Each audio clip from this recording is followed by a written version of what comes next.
जी जी, इस वक्त हम जंजीला गांव में आए हैं, जहां पे जनाब हमारे भाई जनाब तनवीर साहब जो बाहर होते हैं जनाब, उनके घर आए हैं और उनके बेटे हैं जनाब हमारे साथ।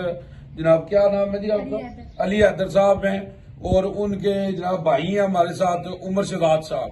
तो जनाब आज हमने इनको कुरान पाक गिफ्ट करना है, क्योंकि कुरान पाक से बड़ा कोई तोहफा नहीं है जी। रमजान का महीना है और इसमें ये नाजिल हुआ है, और कुरान पाक अल्लाह फरमाता है कि ये मैंने किताब नाजिल की है और इसकी हिफाजत मैं खुद करूंगा है जी।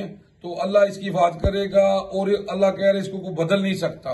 अगर हम इस पर अमल करें तो हमारी जिंदगी बदल सकती है।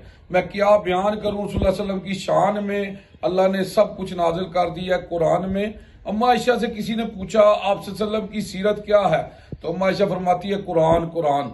आप सल्लल्लाहु फरमाते हैं कुरान पढ़ा करो, कुरान पढ़ा करो, ये क़यामत के दिन तुम्हारी सिफारिश करेगा। अल्लाहुम्मा सल्ली अला मुहम्मद व आले मुहम्मद जी। उमर साहब, उमर शहजाद साहब, अल्लाह तुहाडी उम्र दराज करे माशाअल्लाह।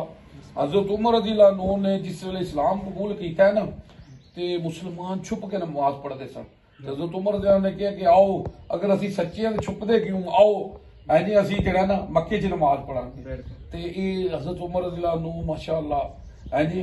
ते अल्लाह जरा ना जी तुहानू भी जनाब उमर साहब अल्लाह उम्र दराज करे है जी। ते अल्लाह जो आप फरमाते ने कि तुम में से वो बेहतर है जो कुरान पढ़ता है और पढ़ाता है।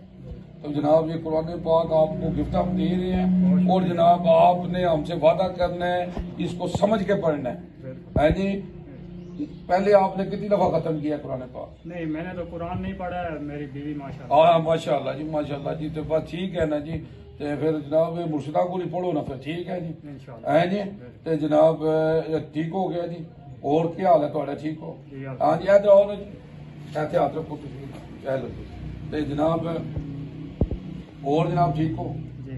तो जनाब आखिर में यहाँ पे कहूंगा कि आज भी हम हर जंग जीत जाएंगे बदर की तरह, अगर हम हो जाएं अबू बकर, उमर, उस्मान, अली की तरह। अल्लाहुम्मा सल्ली अला मुहम्मद व आले मुहम्मद जी।